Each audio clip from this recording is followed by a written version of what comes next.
সকাল বন্ধুরা, আজকে অনেকদিন পর রান্নার রেসিপি নিয়ে চলে এসেছি। আজকে ফুলকপি আলুর তরকারি করবো। ফুলকপিগুলো ভাপিয়ে রেখেছি, এইগুলো আমি রেডি করে রেখেছি।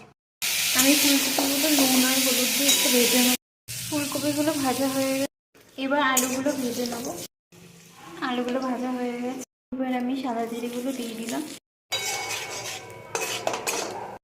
কিছু আদা বাটা। এই মশলাটা রেডি করে রেখেছি, জল দিয়ে আমি দিয়ে দেবো।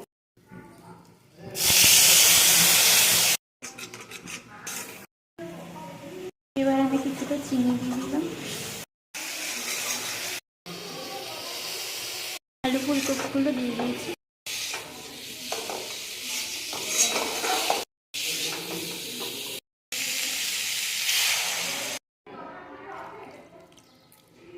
দেখুন তরকারিটা হচ্ছে, দেখুন তরকারিটা হয়ে গেছে। আমি গ্যাসটা অফ করে দিলাম, ধনেপাতা দিয়ে দিলাম। দেখুন বন্ধুরা, আলু ফুলকপির ঝোল